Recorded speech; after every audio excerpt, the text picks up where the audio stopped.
नमस्कार दोस्तों, मैं हूँ प्रिया और आप सभी का एक बार फिर से स्वागत करती हूँ आपके अपने चैनल भक्ति मंत्र में। दोस्तों, आज मैं एक कहानी लेके आई हूँ। चलिए देखते हैं। शाम को आते हुए राशन लेते आना और हाँ, मुन्ना के स्कूल में फीस भरनी है, उसके लिए पैसे देते जाओ। बीवी की इस मांग पर जेबें उल्टी करके दिखाने के सिवा बड़े के पास कोई दूसरा उत्तर नहीं था। माथे पर चिंता की सिकनों के साथ सवेरे तो बड़ा भाई अपने काम पर निकल गया, लेकिन उस शाम उसने पूरे परिवार के सामने इस आर्थिक संकट को दूर करने के लिए एक प्रस्ताव रखा। माँ, क्यों न हम उस प्लाट को बेच दें जिसे बाबूजी ने लक्ष्मी को शादी में देने के लिए खरीदा था। माँ ने अपना विरोध जताते हुए कहा, बेटी को दी हुई चीज वापस नहीं मांगते, पाप लगता है। लक्ष्मी का जन्म होते ही घर खुशियों से भर गया था, तभी तुम्हारे पापा ने ये तय किया था कि ये प्लाट लक्ष्मी का है और उसे उसकी शादी में दे दिया जाएगा। बड़े ने टोंट मारते हुए कहा, कौन सी बेटी? वो बेटी जो प्रेम विवाह कर घर की इज्जत को खाक में मिला गई और पिताजी की अंतिम यात्रा में भी शामिल नहीं हुई। माँ ने बेटी का पक्ष लेते हुए कहा, मेरा मुंह मत खुलवा यहाँ। कौन नहीं जानता कि लक्ष्मी उस दिन गली के नाके से ही लौटा दी गई थी और उससे अपने पिता के आखिरी बार मिलने का हक भी छीन लिया गया था। माँ के इस वार से दोनों बेटे चुप हो गए न। बड़ा बेटा कुछ बोल नहीं पाया और छोटे बेटे के मुंह से कोई शब्द नहीं निकला। थोड़ी देर की शांति के बाद छोटा भाई बोला, प्लॉट बेच तो देंगे, पर क्या लक्ष्मी कागजात पर दस्तखत करेगी? मुझे नहीं लगता वो हमारा भला सोच भी सकती है। आखिर है तो औरत जात, पुरुषों की परिस्थिति कैसे समझ पाएगी? काफी वाद विवाद और सोच विचार के बाद सब इस बात पर सहमत हुए और पड़ोस के मोहल्ले की लक्ष्मी की दोस्त को बोलकर लक्ष्मी को घर आने का न्योता दे दिया गया। अगले दिन सुबह से गली के नाके पर खेल रहे बड़े भाई के लड़के की बुआ आ गई की आवाज सुन घर वाले चौकन्ने हो गए। दोनों भाई मन में द्वेष और नफरत के साथ उसको कैसे घर में आने के लिए कहे, इसी दुविधा में थे। वो कहते हैं ना, जरूरत के वक्त गधे को भी बाप बनाना पड़ता है। उसी कहावत के हिसाब से दोनों भाई बहन से बात करने के लिए तैयार हुए। दरवाजे पर जब बेटी और दामाद ने पूरे 7 साल बाद कदम रखा तो माँ की आंखें भर आई और दोनों को बड़े प्यार से घर के अंदर लेकर आई। बेटी और दामाद भी माँ का इतना स्नेह देखकर भाव विभोर हो गए। शाम को साथ में बैठे बेटी, दोनों बेटों और दामाद के आगे हिचकिचाते हुए माँ ने ही प्लाट का मुद्दा उठाया। लक्ष्मी को थोड़ा अंदेशा था कि कोई बड़ी बात होगी। लक्ष्मी उसी दिन से सोच रही थी कि ऐसी क्या बात हो सकती है जो कि खड़ूस भाई उसे बाप का मुंह भी दिखाने के खिलाफ थे।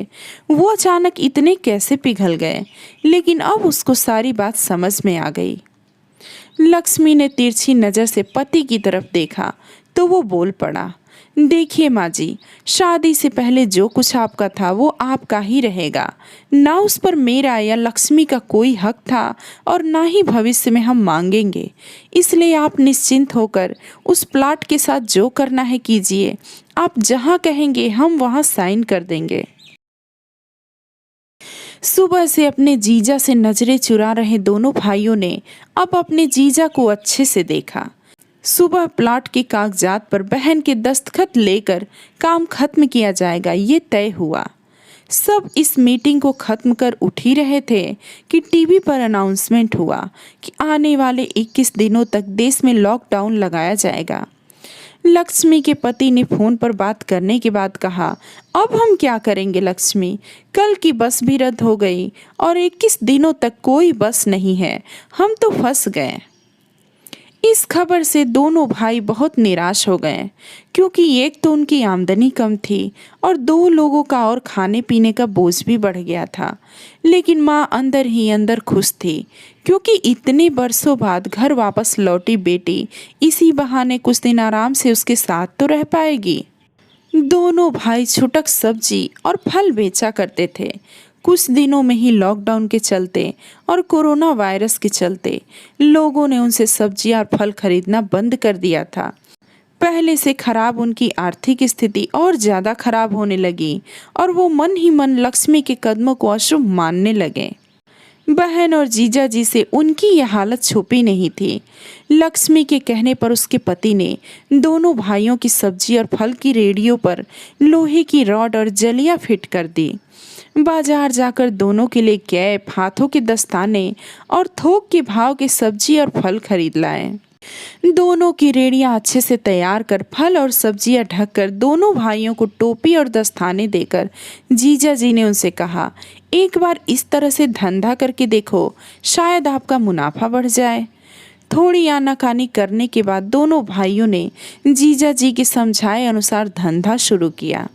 2-3 दिनों के बाद ही कोरोना से घबराए लोग अब ढकी हुई फल और सब्जियां और दस्ताने और सेफ्टी का ध्यान रखते हुए बेचने वालों से ही फल और सब्जियां खरीदने लगे। इस तरह समझदार दामाद की वजह से धीरे धीरे दोनों भाइयों का धंधा अच्छा चलने लगा और उनके घर का गल्ला जो पहले खाली हो रहा था अब धीरे धीरे भरने लगा। माँ जैसे अपने मरे हुए पति से मन ही मन संवाद साधने लगी। देखो जी, आपकी लक्ष्मी सच में लक्ष्मी है। उसके पांव घर में पड़ते ही घर खुशियों से भर रहा है। दोनों भाइयों के आंखों में पहले जो गुस्सा था उसकी जगह अब शर्म ने ली थी। वह मन ही मन सोचते थे, क्या गलत किया था बहन ने जो हमने उसके साथ इतना बुरा सलूक किया। शादी ही तो की थी और शादी करने से पहले हमें बताया भी तो था। हम ही थे जो उसे स्वीकार नहीं कर पाए। दोनों भाइयों के मन में द्वेष और नफरत धीरे धीरे कम होने लगा। 21 दिनों बाद जब दीदी और जीजा जी प्लॉट के कागज पर साइन करने जाने लगे तब दोनों भाइयों ने उन्हें रोक लिया और उनसे माफी मांगते हुए वो पेपर्स उन्हें देते हुए बोले, शादी के वक्त हमने आपको कोई तोहफा तो दूर की बात है, आपका हक भी नहीं दिया था, लेकिन अब इस प्लाट को स्वीकार कर हमें प्रायश्चित करने का मौका दीजिए। सभी की आंखों में खुशी के आंसू आ गए और माँ ऊपर देखकर बोली, देखा आपकी लाडली ने आज फिर हमारा घर खुशियों से भर दिया। दोस्तों, किसी ने सच ही कहा है, बेटियां घर की लक्ष्मी होती हैं। दोस्तों, मैं उम्मीद करूंगी ये कहानी आपको ज़रूर पसंद आई होगी। आप अपने विचार कमेंट में ज़रूर बताएं और ऐसी ही कहानियों के लिए जुड़े रहिए मेरे साथ। मिलते हैं कुछ और नई कहानी के साथ। तब तक के लिए नमस्कार।